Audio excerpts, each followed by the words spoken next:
नमस्कार दोस्तों, ACC present के यूट्यूब चैनल से स्वागत है। आज दोस्तों हम लोग सीटेट मैथ पेडागोजी के बारे में अध्ययन कर रहे थे, जिसकी आज की लास्ट वीडियो है। अब तक हम लोगों ने 4-5 वीडियो में पेडागोजी के लगभग सभी टॉपिक्स को कवर कर लिया है। देखिए, परेशान होने की जरूरत नहीं है, सारे के सारे क्वेश्चन यहीं से बनेंगे। हाँ, अब ये है कि पेडागोजी के सारे टॉपिक्स को आप अच्छे समझ लीजिए, बाकी जो बची कुछ चीज़ें रहेंगी एक दो, उसको हम लोग प्रैक्टिस लेवल में सॉल्व कर लेंगे। ठीक है, तो 15 नंबर का जो पेडागोजी सेक्शन है वो आज कंप्लीट हो जाएगा। इसके बाद हम लोग जो न्यूमेरिकल क्वेश्चन है उसको हम देखेंगे और उनके टॉपिक को पढ़ेंगे। ठीक है, तो चलिए शुरू करते हैं। देखिए, आज का हमारा टॉपिक है मापन। देखिए, मापन मतलब होता है मेजरमेंट। मेजरमेंट मतलब कि किसी चीज की लंबाई को, चौड़ाई को, ऊंचाई को, मोटाई को, आयतन को हम किन किन चीजों से नाप सकते हैं या कैसे कैसे नापते हैं, हमारा यही है मापन।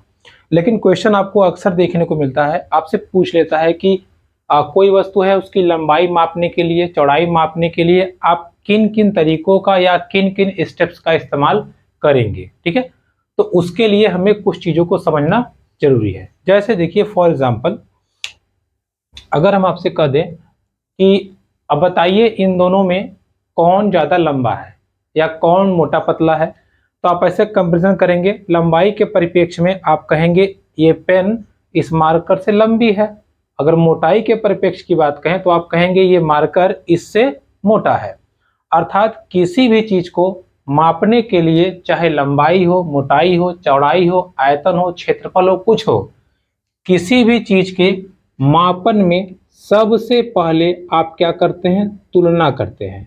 ठीक है, क्या करते हैं? तुलना, यानी कि कंपैरिजन सबसे पहले किया जाता है। उसके बाद में मापन के लिए अप्रमाणित, ठीक है, अप्रमाणित मापकों का प्रयोग किया जाता है। जैसे अब इस पेन को हम देख लेंगे हाथ से अपने, अच्छा इतना बड़ा पेन है हमारा, ठीक है, इतना बड़ा। अर्थात तुलना करने के बाद में हमें क्या करना है? अप्रमाणित अप्रमाणित मापकों अप्रमाणित मापकों का उपयोग करना है। ठीक है, अप्रमाणित मापकों का उपयोग। अप्रमाणित मापकों के उपयोग के बाद में हमारा तीसरा स्टेप होगा, अब इस पेन को हम प्रमाणित मापक स्केल हो गया, स्केल के बाद इंची टेप हो गया, उससे हम इसको नापेंगे। तो अगला स्टेप क्या होगा? प्रमाणित मापकों का उपयोग। ठीक है, और जैसे ही हम माप लेंगे तो हम बताएंगे ना कि 2 इंची है, 8 इंची है, 10 इंची है, 15 सेंटीमीटर है, 1 मीटर है। अर्थात लास्ट में हम लोग प्रमाणित इकाई विकसित करते हैं। ठीक है, प्रमाणित इकाई को विकसित करते हैं। ठीक, तो मेजरमेंट या मापन के 4 स्टेप हैं। पहला स्टेप यह है कि जिस चीज को आप माप रहे हो उसको आप तुलना कर दो। तुलना करने के बाद में उसको अप्रमाणित मापक से या अप्रमाणित स्केल से उसको नाप लो। उसके बाद में प्रमाणित स्केल जो कि मिल जाएगी आपको बाजार में या दुकान पे, उससे नाप लो। और लास्ट में मापने के बाद में आप उसकी इकाई लिख दो। यही मापन का सही सीक्वेंस है, जो कि पिछले साल आपको एग्जाम ऑनलाइन एग्जामिनेशन में पूछा था। तो मापन का सही क्रम क्या है? पहले तुलना करनी है, फिर अप्रमाणित मापकों का उपयोग करना है, उसके बाद में प्रमाणित मापकों का उपयोग करना है, और लास्ट में आपको इकाई दिखा देनी है या मापन की इकाई को दिखा देना है। क्लियर हो गया? आगे बढ़ जाए, चलिए आगे बढ़ जाते हैं। देखिए, अब इसके बाद में कुछ टर्म है उसको हम समझ लेते हैं। कैसे समझ लेते हैं? ध्यान समझिए। अभी हम आपको बता रहे थे, जैसे मान लीजिए यहाँ पे 2 डंडे हैं, एक ए है और एक मान लीजिए क्या है? बी है। क्या है? ए है और बी है ना? अब हम इनको नापेंगे या मापेंगे। ठीक है, मान लीजिए हमने इसको मापा, ये आया हमारा कितना? 5 सेंटीमीटर। इसको हमने मापा, ये हमारा आया कितना? 7 सेंटीमीटर। ध्यान समझिएगा, 5 सेंटीमीटर और 7 सेंटीमीटर। क्लियर है? ए और बी को देख करके अब आप बताइए कौन ज्यादा है ना? तो आप कहेंगे बी ज्यादा है बी ज्यादा है किससे? ए से। बी ज्यादा है ए से, तो बी ज्यादा है ए से, तो इसका अब इस टर्म को हम क्या कहेंगे गणित की भाषा में? तो आपने क्या किया, आपने तुलना किया। ध्यान से चीज को फिर समझिएगा, देखिए एकदम क्लियर समझिएगा। देखिए दो वस्तुओं का जब हमने मापन किया, मापन करने के बाद हमने जब तुलना किया तो हमने देखा बी ज्यादा है ए से, तो इसको बोलते हैं तुलनात्मक जमा। जमा मतलब होता है ऐड, ठीक है, कंपैरिजन एडिशन। इसके बाद में हमने क्या देखा, ए कम है बी से, तो इसको क्या नाम दे देंगे, इसको नाम दे देंगे तुलनात्मक घटा, ठीक है, तुलनात्मक घटा। अब देखिए बी कितना ज्यादा है, बी 2 सेंटीमीटर ज्यादा है किससे? ए से, तो इसको बोलते हैं व्यवकलित जमा। और ए 2 सेंटीमीटर कम है किससे? बी से, तो इसको क्या बोलेंगे, इसको बोलेंगे व्यवकलित घटा। फिर से सुनिए, देखिए मेजरमेंट के अंदर, मापन के अंतर्गत जब दो वस्तुओं की तुलना की जाती है तो हम क्या लिखेंगे इसमें, बी ए से ज्यादा है, तो बी ज्यादा है ए से या बी ए से ज्यादा है, इसका नाम है तुलनात्मक जमा। ए कम है बी से, इसका नाम है तुलनात्मक घटा। बी कितना ज्यादा है, 2 सेंटीमीटर ज्यादा है, जब ये बात कह दी जाएगी कितना ज्यादा है, तो उसको बोलते हैं व्यवकलित जमा। और यहां पर ए 2 सेंटीमीटर कम है बी से, यानी कितना कम है, 2 सेंटीमीटर, तो इसको कहते हैं व्यवकलित घटा। जैसे आपको एग्जाम में क्वेश्चन आया था कि मनीष के पास रवि से 6 कलमे ज्यादा है, तो यह गणित की किस भाषा को बताता है? तो आप समझिए वो कह रहा है कि 6 कलमे ज्यादा है, संख्या बता दिया ना, तो ज्यादा की बात कह दिया, 6 कलमे ज्यादा है तो व्यवकलित जमा।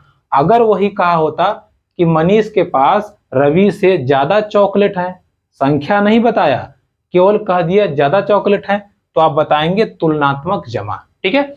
यानी कि जब तुलना की जाएगी केवल इतना बताया जाएगा कि भाई ये पेन इस मार्कर से लंबी है, कितना लंबी है हमें नहीं पता, अगर पेन मार्कर से लंबी है तो ये हो गया तुलनात्मक जमा, ज्यादा है ना।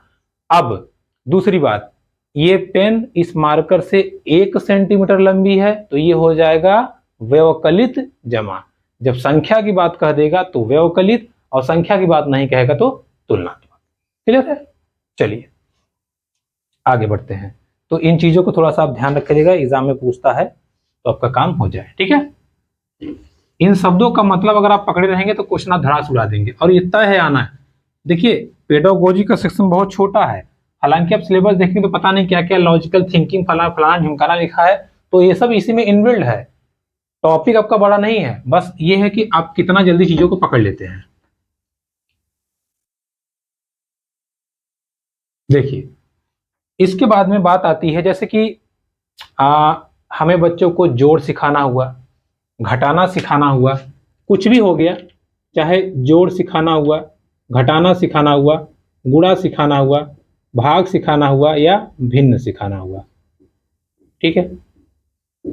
तो हमारे स्टेप्स क्या होंगे? जैसे आपको एग्जाम में आएगा कि बच्चों को जोड़ बताना है, या बच्चों को घटाना बताना है, या बच्चों को गुणा बताना है, तो हम कैसे सिखा सकते हैं या कैसे बता सकते हैं? तो देखिए आपको सब लिखा रहेगा, संख्या से बता दे, संख्या नंबर से बता दे, इससे आपको कुछ नहीं पकड़ना है। गणित हमेशा कहता है कि मूर्त से हमें अमूर्त की ओर चलना है। कहाँ चलना है? मूर्त से अमूर्त की ओर। मूर्त मतलब जिन चीजों को बच्चा देख सकता है, उन्हें पकड़ सकता है, उन्हें समझ सकता है। जैसे हमने कहा कि 2 + 2 4 होता है, बच्चों को ये बता दीजिए। क्या ये तरीका अच्छा है? या बच्चे करने बेटा 1 गोली 2 गोली और फिर ये 1 गोली 2 गोली, अब बताओ कितनी, तो गिन के तुरंत बता देगा कितनी गोली, 1 2 3 4। अब बताइए इन दोनों में कौन तरीका सही है? छोटे बच्चों के लिए तो आप आराम से बताएंगे ये तरीका सही है। एक और समझिए, जैसे हमने कहा आपको बताना है 3 माइनस 2 बराबर 1। ये तरीका अपनाएंगे आप कि ये और आप बता देंगे बेटा एक गोली बची, ये तरीका बताएंगे। अर्थात जोड़ हो, घटाना हो, चाहे आप गुणा के बारे में ले लीजिए, चाहे आप भाग के बारे में, जैसे गुणा का समझिए, आपको बताना है 2 गुणे 3 बराबर होता है 6। अब बच्चे बताइए, देखिए बेटा 2 हो गया, 2 हो गया, 2 हो गया, इसको पहले जोड़ दो, कितना आएगा? वो कहेगा 6 आएगा। अब उससे कहो, देखो 2 था, 2 था, 2 था, यानी कि 2 को 3 बार गुणा करेंगे, कितना आएगा? 6 आएगा। ठीक है, अर्थात इन चीजों में या जोड़ हो गया, घटाना हो गया, गुणा हो गया, भाग हो गया या फ्रैक्शन, जैसे आपको बताना है बेटा 1/4, तो कैसे बताओगे बेटा? ये अंश हो गया, ये हर हो गया, ये लाइन बांटने वाली हो गई, तो छोटे बच्चे को समझ में कम आएगा। आप कहिए, देखो एक रोटी है या कागज का टुकड़ा है, इसको बेटा बराबर, पहले ये 2 भाग हो गए, ये 4 भाग हो गए। अब मान लो ये भाग खराब हो गया या खा लिया, तो कहे, अब बताइए इसको कितना भाग खाया? कहेगा 1। पूरा कितना था? पूरा था 4। तो यही होता है हमारा भिन्न, या यही होता है भाग। ठीक, तो आप बच्चा इस तरीके को बेटर समझेगा इससे, यानी कि जो आप डायरेक्ट लिखेंगे उससे कहीं बेहतर वो चीजों से समझेगा। अर्थात चाहे जोड़ हो, चाहे घटाना हो, चाहे गुणा हो, चाहे भाग हो, चाहे भिन्न हो, मूर्त वस्तुओं को लेकर के अगर आप गणित सिखाएंगे तो बच्चा बेटर तरीके से सीखेगा। जैसे क्वेश्चन पूछा था कि भिन्न की संकल्पना को बताने के लिए निम्नलिखित में से क्या उपयोगी होगा? पहला ऑप्शन था संख्याओं को बट्टे के रूप में बताना, भिन्न का डायरेक्ट ज्ञान देना, संख्या रेखा भी बताना, या कागज के चकते को काट के समझाना। तो यहाँ पे कागज का जो चकता है वो बच्चा देख पाएगा, समझ पाएगा, इसलिए वो हमारा आंसर एकदम राइट था। ठीक है, परेशान न होइए, जब हम लोग पेपर सॉल्व करेंगे तो आपको एक एक टॉपिक वहां पे बताएंगे और ये भी बताएंगे कि कहाँ से ये आया है। ठीक है, तो अगर मूर्त चीजों को आप ले लेंगे तो आप आराम से जोड़, घटा, गुणा, भाग बता सकते हैं। क्लियर है? चलिए, अब मूर्त चीजें में कुछ भी हो सकता है, कंकड़ हो सकता है, रोटी, पत्थर, ईंटा, जो चाहे ले लीजिए। ठीक है, चलिए, अब इससे बच्चा अच्छे से सीख पाएगा। चलिए हम आगे बढ़ते हैं और अपनी आगे चीजों को समझते हैं। देखिए, अब हमारा है एक छोटा सा टॉपिक है, जैसे सांप सीढ़ी का खेल, एनसीईआरटी की किताब में है ये, तो इसको थोड़ा सा ध्यान समझ लीजिए। ये सांप सीढ़ी का खेल से क्या मिलता है हमें? देखिए, सांप सीढ़ी वाला खेल, इसका प्रयोग गणित में क्या है ये समझिए। देखिए, जब हम लोग बचपन में सांप सीढ़ी का खेल खेलते थे तो क्या होता था? अब मान लीजिए हम लोग सीढ़ी का प्रयोग करते थे, हम लोग सीढ़ी का प्रयोग, और 5 से सीधा पहुंच गए कहाँ? 50 पे, और उसी में होता था सांप। अब ये सांप जब 99 से काटे तो हम लोग आते थे 12 पर। हाँ, तो बच्चे को देखिए क्या, एक तो बच्चा जब डाइस फेंकता था तो उसपे 1 से 6 तक के नंबर लिखे रहते थे, उसको किसका? क्रम का ज्ञान होता। साथ ही साथ उसको पता था कि 6 जब यहाँ पे आएंगे तो हम खचाक से ऊपर चल देंगे। ठीक है, हमें यानी कि उसको प्लस माइनस दोनों का ज्ञान हुआ। साथ ही साथ उसको ये भी था कि अगर यहाँ पहुंच जाएंगे, काटेगा तो कहाँ आ जाएंगे? 12 पे। यानी कि सांप सीढ़ी के खेल से बच्चे, देखिए बच्चे में क्या क्या, एक तो उसकी लॉजिक बढ़ती थी, नॉलेज कि क्या क्या हमें कैसे कैसे करना है। दूसरा, बच्चे में समझ विकसित होती थी। समझ मतलब ये कि जब हम सीढ़ी पे आएंगे तो ऊपर जाएंगे, सांप काटेगा तो नीचे आएंगे। सबसे इंपॉर्टेंट जो है सांप सीढ़ी का जो लॉजिक था, सबसे इंपॉर्टेंट, बच्चे को संख्याओं का ज्ञान होता था। ठीक है, यानी कि बच्चा नंबर को बहुत तगड़े तरीके से सीखता था अगर वो सांप सीढ़ी का खेल खेल रहा है तो। ठीक है, ध्यान रहेगा। चलिए आगे बढ़ते हैं। अगला हमारा अंतिम है गणित की भाषा। छोटा सा है टॉपिक, गणित की भाषा। देखिए, गणित की भाषा में अंक क्या होता है?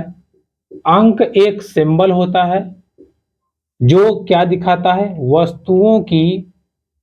वस्तुओं की संख्या। ठीक है, यानी कि 5 वस्तुएं हैं तो ऐसे सिंबल रहेगा 5, 6 है तो 6, 7 है तो 7। ये हो गए हमारे अंक। तो अंक क्या है? एक सिंबल है, एक प्रतीक है जो वस्तुओं की संख्या को दिखाता है। अंक की बात करें तो 2 टाइप के होते हैं। एक हमारा होता है हिंदू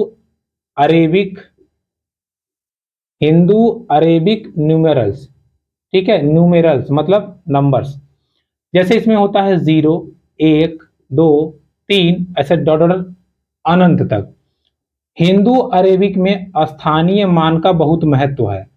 स्थानीय मान मतलब जैसे 10 हमने लिख दिया 12, तो 12 का मतलब होता है, ये 1 का मतलब है 10 और ये 2 का मतलब है 2।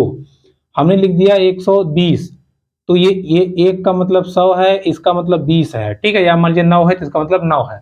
अर्थात हिंदू अरेबिक अंकीय प्रणाली में स्थानीय मान की बहुत ज्यादा वैल्यू होती है या उसकी वैल्यू होती है।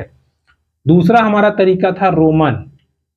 रोमन अंक होते हैं जिसको ऐसे 1, 2, 3, 4 ये लिखते हैं, और रोमन में शून्य नहीं है। शून्य क्या है? नहीं है, इसलिए यहां पर प्लेस वैल्यू यानी कि स्थानीय मान का कोई स्थान नहीं है, ठीक है। ये ध्यान रखिएगा, यही अंतर है रोमन अंक और हमारे अंकों में। तो जो हिंदू अरेबिक अंक है उसमें 0 की वैल्यू होती है। 0 की खोज आर्यभट्ट ने की थी, हमारे भारत देश के ही थे। तो जो 0 है उसकी वजह से स्थानीय मान का महत्व हिंदू अरेबिक अंकीय प्रणाली में है, जबकि रोमन प्रणाली में ऐसा कुछ नहीं है, ठीक। तो दोस्तों ये थी हमारी एनसीईआरटी पेडागोजी जो सीटेट की क्लास है, वो आज यहाँ पे पेडागोजी क्लास एक तरह से समाप्त होती है। कल से हम लोग या अगली वीडियो से हम लोग जो भी अब टॉपिक आएगा, डेटा हैंडलिंग, मनी, ज्योमेट्री, उसके प्रश्नों को देखेंगे और न्यूमेरिकल क्वेश्चंस को हल करेंगे, ठीक है। तो मिलते हैं आपसे अगली वीडियो में। वीडियो पसंद आए तो please like, comment, share, subscribe मेरे यूट्यूब चैनल। धन्यवाद।